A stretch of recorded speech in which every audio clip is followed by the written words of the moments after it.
ازيكم يا حلوين؟ عاملين ايه؟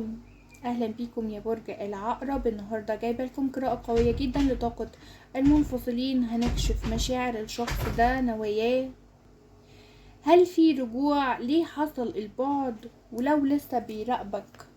وهقول لكم كل الطاقه اللي طالعه بصراحه ومن غير تلميع. فلو انت من برج العقرب وبتحب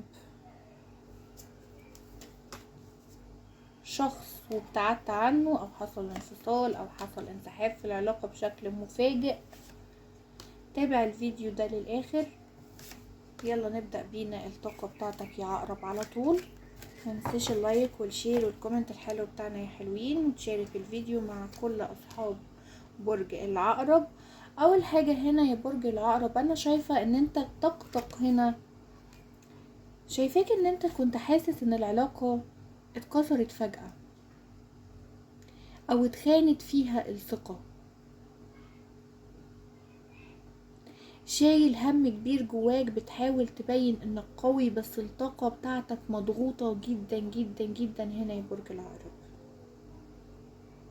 البعض منكم هنا الشريك مشي وسابه واداله ظهره بدون مبررات، وانسحب من العلاقة بدون ما يقول اي سبب. يعني ايه المشكلة اللي حصلت؟ ايه اللي حصل عشان يبعد ويسيبني؟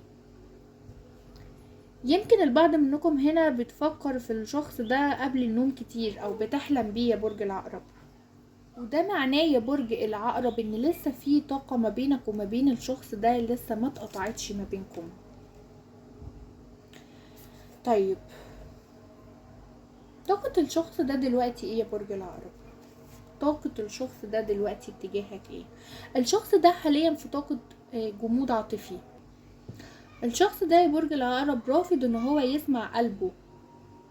شايفة هنا ان هو بيحاول يبان ان هو مش فارق معاه، بس هو بيقيس خطواته وبيفكر فيك كتير جدا، كتير كتير كتير. بيراقبك يا برج العقرب، في طاقة مراقبة، بيراقبك جدا. خصوصا لو كان في تواصل ما بينك وما بينه قبل كده، او في تواصل على السوشيال ميديا. بيشوفك وبيشوف بتتفاعل ازاي، بيشوف صورك القديمة وكمان صورك الجديدة يا برج العقرب.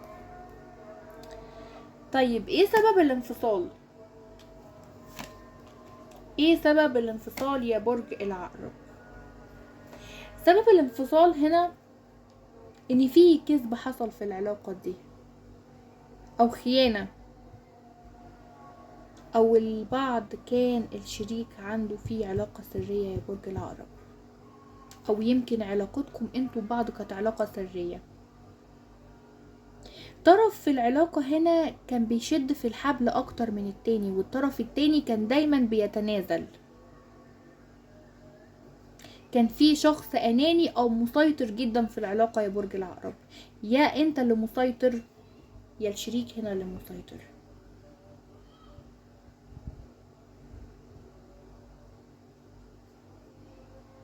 فطاقتكم هنا مع بعض ما كانتش احسن حاجة، ما كانش فيها حب قوي او نضج عاطفي بشكل كفاية بالنسبة لك او بالنسبة للشريك يا برج العقرب. طيب، هل الشخص ده لسه بيحبك؟ عايزة اقولك يا برج العقرب ان الشخص ده لسه بيحبك، ده لسه فاكرك بأدق التفاصيل ما بينك وما بينه. يمكن بيشوفك في احلامه او بيحن للماضي بشكل قوي جدا. في عنده طاقة من الحنين والاشتياق، وذكريات مستحيل تتنسى ما بينك وما بينه يا برج العقرب. في ذكريات هو مش قادر ينساها، ذكريات مش قادر يتخطاها. حتى لو كان هنا في عنده طرف ثالث او دخل في علاقة تانية يا برج العقرب، فهو هنا برضو مازال مش قادر يتخطاك ومش قادر ينساك، خصوصا لما بيحصل مشاكل واختلافات ما بينه وما بين الطرف الثالث يا برج العقرب. شايفاك هنا يا برج العقرب ان انت حزين وبتفكر في الشخص ده كتير، مش قادر انت كمان ان انت تتخطاه او ان انت تنساه. في طاقة تخاطر ما بينك وما بين الشخص ده يا برج العقرب، البعض منكم فيه عنده طاقة من التخاطر. طيب، هل الشخص ده هيرجع تاني يا برج العقرب؟ في رجوع، في رجوع بنسبة كبيرة جدا وبشكل مفاجئ. يعني ايه؟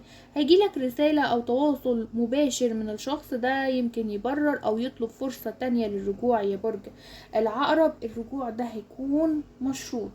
ازاي الرجوع ده هيكون مشروط يا برج العقرب؟ يعني مش زي المرة الاولى. الطرف اللي اتأذى هنا منكم في العلاقة دي هيكون اقوى من الاول، وهيبدأ يحط شروط واسس للعلاقة دي تمشي عليها عشان تمشي صح.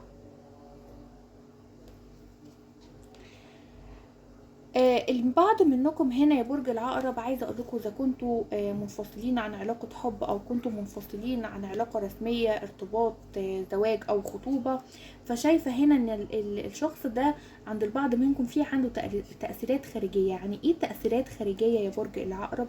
يعني في اشخاص بتاثر عليه من بره، في حد بيمنعه هنا ان هو يرجع للعلاقه، مش عايز ان هو ترجعوا مع بعض تاني. يمكن حد من الاهل، يمكن حد من الاصدقاء بيمنع ان الشخص ده يرجع ويتواصل.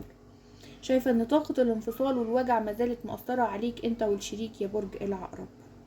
شايفة كمان هنا ان في عند البعض منكم رجوع وبداية جديدة وحب من تاني وانجذاب للعلاقة من اول وجديد. في تجديد للعلاقة، في طمأنينة وراحة نفسية ما بينك وما بين الشريك يا برج العقرب. برج العقرب، انا شايفاك هنا ان انت مرتبك جدا. الشريك هو كمان في طاقة من الارتباك والتوتر، مش عارف ياخد قرار، بيهرب من العلاقة، بيهرب من الحقيقة، مش عارف يرجع ولا ما يرجعش. في عنده طاقة من الخوف والقلق والتردد، وكأنه هنا قاعد في طاقة انتظار للحظة ووقت مناسب يرجع يتواصل فيه معاك يا برج العقرب. في طاقة انتظار، طاقة من الصبر، طاقة من الأمل. العلاقة دي هترجع وهتبقى أحسن من الأول كمان. شايفة إن في عند البعض منكم رجوع مفاجئ وندم كبير من الشريك، وهيحاول يبرر غيابه وانسحابه من العلاقة ليك يا برج العقرب. لو وصلت لحد هنا فانت فعلا من الناس اللي بتدور على إجابات حقيقية، وأتمنى تكون القراءة يعني نورت لك الطريق يا برج العقرب. ولو حسيت إن الكلام لمسك ما تنساش تسيب لي لايك وتعليق، وتقولوا لي في احساسكم ايه، طاقتكم ايه. انا بقرا كل الكومنتات وبرد على كل الكومنتات. واللي حابب يعمل قراءه خاصه بيتواصل معايا على الواتساب، بسيب رقمي تحت في صندوق الوصف تحت الفيديو على طول. تواصلوا معايا اللي حابب يعمل قراءه خاصه مفصله عنه وعن الشريك، او اللي حابب ياخد كود جذب طاقي خاص بيه هو الشريك اذا كنتم منفصلين او علاقه كراش. طيب بكده نكون وصلنا لنهاية الفيديو، وبعت لكم طاقة حب وسلام من قلبي لقلوبكم الصافية. بحبكم جدا، اشوفكم الفيديو الجاي على خير. سلام يا حلوين.